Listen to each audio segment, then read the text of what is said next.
안녕하세요 여러분. 오늘은 생선 소금구이 해보겠습니다. 저 오늘 이만한 생선 샀습니다. 보세요. 보이세요? 요 일반 조기로 굴비만 내보겠습니다. 그런데 요즘은 정말 굴비가 비싸서 저희가 못 사 먹어요. 그러면 어떻게 하느냐? 오늘은 생조기를 사서 굴비와 똑같은 맛을 만드는 방법을 찾아봤습니다. 아니요. 더 맛있는 놈 오늘 해보겠습니다. 자, 기대해보세요. 지금부터 진행하겠습니다. 이게요, 코스코에서 산 국산 조기입니다. 이 조기를 지금 소금구이를 해서 굴비만큼 맛있는 생선구이를 하겠습니다. 잘생겼죠? 먼저 얘를요 깨끗이 씻습니다. 생선 그대로 깨끗이 씻어주세요. 이제 생선의 배를 배꼽부터 아가미까지 가르고 내장을 제거한 후 깨끗이 씻어주세요. 생선 안쪽까지 키친타올로 수분을 꼼꼼히 제거해주세요. 쫀득쫀득한 굴비 느낌이 나려면 최대한 수분이 없어야 합니다. 향신료는 아주 간단합니다. 파, 미나리, 양파, 마늘, 생강 아주 조금씩만 있으면 됩니다. 생선 배가 아주 작거든요. 파를 조금 썰고요. 향이 좋은 미나리도 조금 썰겠습니다. 양파도 작게 다져주시고요. 다진 마늘 준비해주세요. 생강도 편 썰어서 조금만 넣겠습니다. 이제 조기 안쪽에 향신료를 채우겠습니다.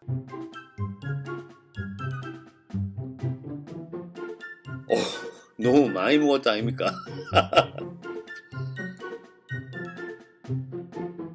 이제 천일염으로 생선 표면을 마스크팩 하듯이 가볍게 덮어주시고요.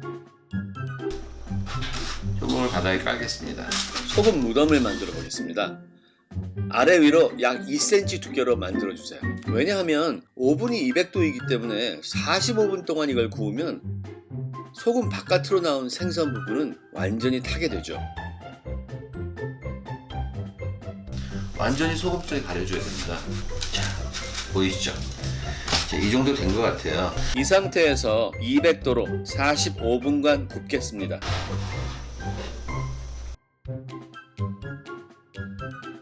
자, 이제 45분이 지났습니다. 45분 동안 오븐에서 구워진 생선이 얼마나 맛있게 구워졌는지 꺼내보겠습니다.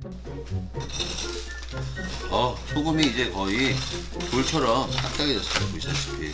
소금이 돌처럼 딱딱한 이유는 오븐 열에 의해 소금이 품고 있던 수분을 거의 다 날려버렸기 때문입니다. 오, 드디어 모습을 드러냈습니다.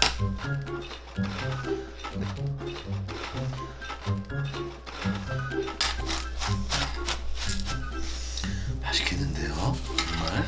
조기를 소금 속에 구우면 굴비와 비슷한 맛이 나는 이유를 알려드릴까요? 일단 조기의 비늘을 벗기지 않아 적당한 양의 소금이 침투해 너무 짜지 않은 짭짤한 맛이 될 거고요. 소금이 뜨거워지면서 조기의 수분도 날아가 버리기 때문에 조기살이 꾸덕꾸덕 건져되며 쫄깃한 식감을 만들어줄 겁니다. 어떠세요? 이제 상상이 가시죠?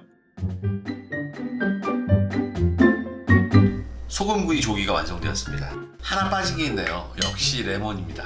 레몬과 올리브유는요 직접 발라주셔야 돼요. 자, 여기에 레몬이 이렇게 풍성할 만큼 주시고요. 올리브유를 불려주고요. 올리브유를 나중에 칠하는 이유는요, 처음부터 기름을 칠하면 조기의 수분 증발을 막아 요리가 제대로 될 수가 없습니다. 엑스트라 버진 올리브 오일은 샐러드 드실 때도 생으로 드시잖아요. 조기가 따뜻하고 마른 상태라 기름을 쫙 빨아들이고요, 풍부한 맛을 더해줄 겁니다. 신선한 레몬을 뿌려주시고, 다른 생선 또는 새우도 같은 방식으로 구워 드셔보세요. 재료 본연의 맛을 충분히 느끼시는 요리가 되실 겁니다. 굴비 맛이 날까요? 어디 한번 먹어볼까요? 오븐이 없으신 분들은 태워도 좋은 안 쓰는 후라이팬에 소금 무덤을 만드시고 뚜껑을 덮어서 요리를 해보세요. 얼마든지 맛있는 소금구이를 드실 수 있습니다.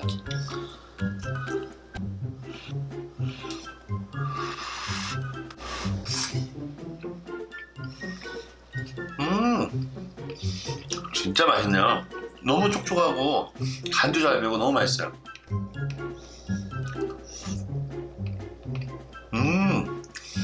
정말 맛있습니다. 여러분들도 집에서 해보시죠. 보이세요?